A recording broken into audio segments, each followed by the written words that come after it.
આવું જ જોઈએ મારું છે.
અમદાવાદ શહેરના સેટેલાઇટ પોલીસ સ્ટેશન વિસ્તારમાં તારીખ 16ના રોજ એક ઘરફોડ ચોરીની ફરિયાદ દાખલ થયેલી હતી.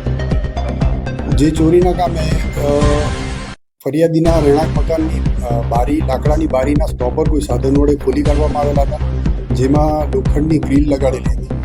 જે કોઈ સાધન વડે કાઢી ઘરમાં પ્રવેશ કરી ઘરમાં મૂકેલા રોકડ અને સોના ચાંદીના દાગીના તેમજ ફરિયાદીના ઘરમાં પોતાના પ્રોટેક્શન સારું લગાવેલા સીસીટીવી કેમેરાનું ડીવીઆર મળી કુલ 1,47,26,000ની ચોરી થયેલાની ફરિયાદ નોંધાયેલી.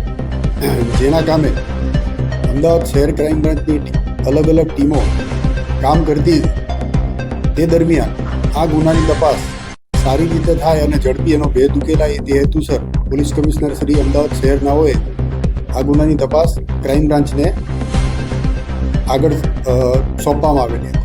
જે તપાસ અમારા સ્પોટના પોસઈ ડીડી પટેલ નાઓ કરી રહ્યા હતા. સદર ગુનો બન્યો ત્યારથી લઈને જેટલી પણ સસ્પિશિયસ પ્રવૃત્તિઓ હતી ટેકનિકલ સર્વેલન્સ અને સીસીટીવીથી ટ્રેક કરવામાં આવેલી દરમિયાન આજરોજ આ ગુનામાં સંડોવાયેલા 2 આરોપીને ગુનામાં ચોરીમાં ગયેલ 100% મુદ્દામાલ સાથે હસ્તગત કરવામાં આવેલા છે. જેમાં આરોપી નંબર 1 કમલેશ ઉર્ફે ગુગો કાંતિભાઈ સોમાભાઈ આસુંદ્રા, રહેવાસી ખોડિયારનગર, ગુજરાત હાઉસિંગ બોર્ડ, ચાંદખેડા. બીજો અન્ય આરોપી છે મેહુલ મથુરભાઈ પરમાર, રહેવાસી શાહપુર. નાઓને ડિટેન કરવામાં આવેલા છે. તેઓ પાસેથી સદર ગુનામાં ચોરીમાં ગયેલ મુદ્દામાલ પૈકીના 45 લાખ રૂપિયા રોકડા, સોનાના દાગીના કુલ વજન 2 કિલો 278.990 ગ્રામ, કિંમત રૂપિયા 1,01,75,000. ચાંદીના દાગીના કુલ વજન 557.400 ગ્રામ, કિંમત રૂપિયા 50,000નો મુદ્દામાલ કબજે કરવામાં આવેલા છે. આરોપીઓ વિરુદ્ધ કાયદેસરની કાર્યવાહી હાથ ધરવામાં આવી. આરોપી નંબર 1 કમલેશ ગુનાહિત ઇતિહાસ ધરાવે છે. અગાઉ 10 ગુનામાં ઘરફોડ ચોરીના ગુનામાં પકડાઈ ચૂક્યો છે. મેહુલ વિરુદ્ધ કોઈ ગુનાહિત ઇતિહાસ નથી. બંને નાનપણથી પહેલાં એમનું રહેઠાણ શંકર ભુવાનના છાપડામાં હતું, ત્યાંથી નાનપણના બંને મિત્રો છે. ત્યાર પછી બંને અલગ અલગ જગ્યાએ રહેવા ગયેલા હતા, પરંતુ દોસ્તી કાયમ હતી. અને કમલેશ ગુનાહિત ઇતિહાસ ધરાવે છે, ચોરી કરવાની ટેવવાળો છે, જેથી કરીને મેહુલને ચોરી કરવા સાથે લઈ ગયો.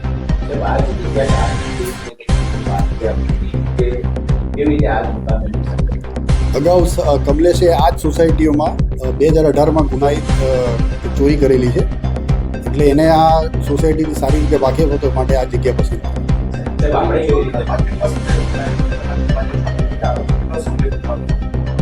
આશરે 1 થી 1.5 કલાક સીસીટીવી ટ્રેક કરી.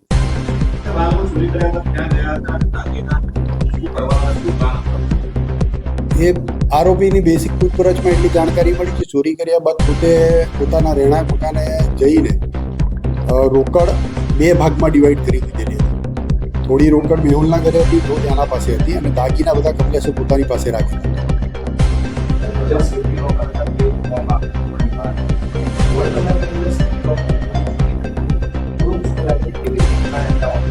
એ પૂછપરછ ચાલુ છે.